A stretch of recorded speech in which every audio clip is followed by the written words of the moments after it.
وہ عورت کسی ڈاکٹر کی بیوی نہ تھی جس کے اعصاب مضبوط ہوتے، اور اس کا شوہر کسی ڈاکٹر کی طرح دولت مند تو تھا ہی نہیں جو وہ عورت اپنے گھر فون کر کے مزید رقم منگوا لیتی۔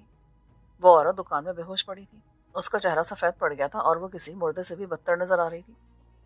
بے ہوشی کی حالت میں بھی اس کی ایسی کیفیت ہو رہی تھی جیسے اس کا دم ٹوٹ گیا ہو۔ اس کے ساتھ ایک نوجوان لڑکی اور دو عورتیں بھی تھیں۔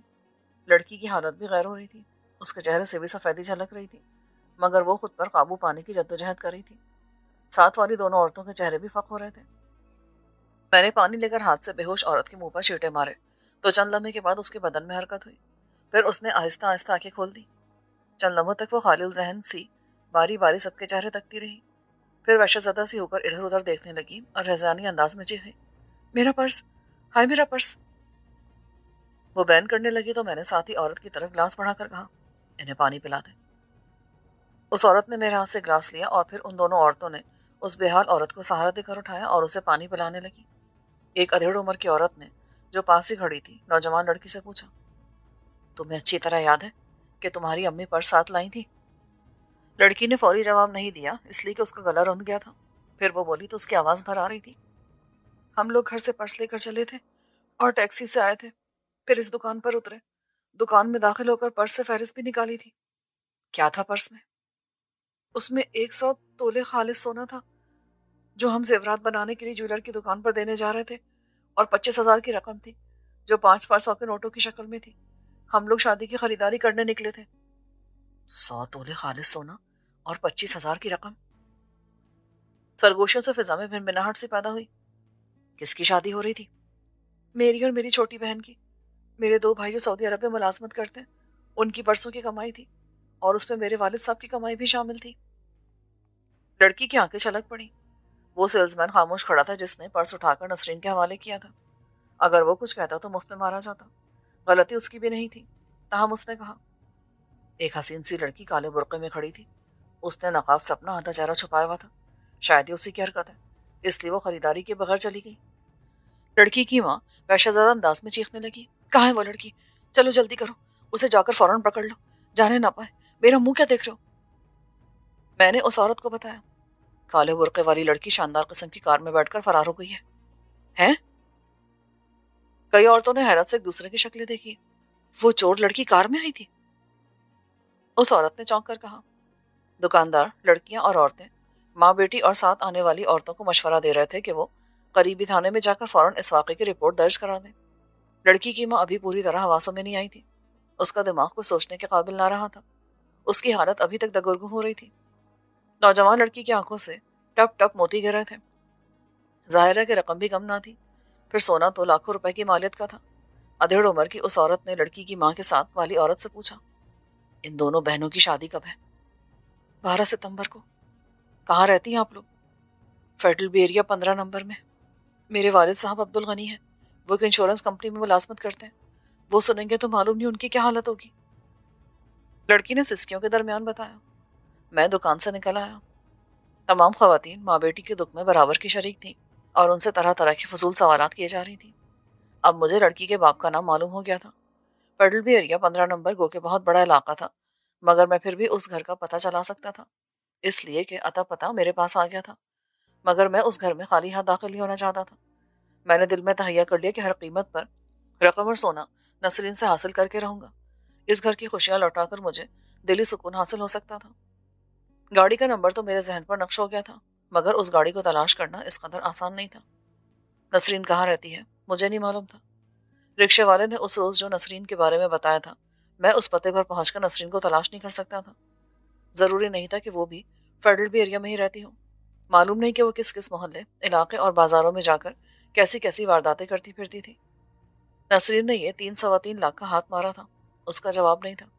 وہ شاید ہمیشہ اونچا ہی ہاتھ مارتی تھی۔ ایک طرف تو وہ اس کی کامیابی پر اش اش کر رہا تھا، تو دوسری طرف ان دو معصوم لڑکیوں کے مستقبل کے بارے میں سوچ کر پریشان ہو رہا تھا جنہیں برباد کرنے میں نسرین نے کوئی کسر نہیں چھوڑی تھی۔ مجھے جلد از جلد یہ نئی مہم سر کرنا تھی۔ میں گھر پہنچا تو جمی میرے انتظار میں بیٹھا تھا۔ میں نے اسے سارا واقعہ سنا تو وہ بولا، نسرین تو واقعی ایک بلا ہے بھائی۔ ایک حسین ذہین نوجوان لڑکی اپنے کارناموں سے سارے شہر میں دھوم مچاتی پھر رہی ہے۔ میں سوچ رہا ہوں کہ کیوں نہ اس کے پر کاٹ دوں تاکہ وہ آزادانہ ادھر سے ادھر پرواز نہ کر سکے۔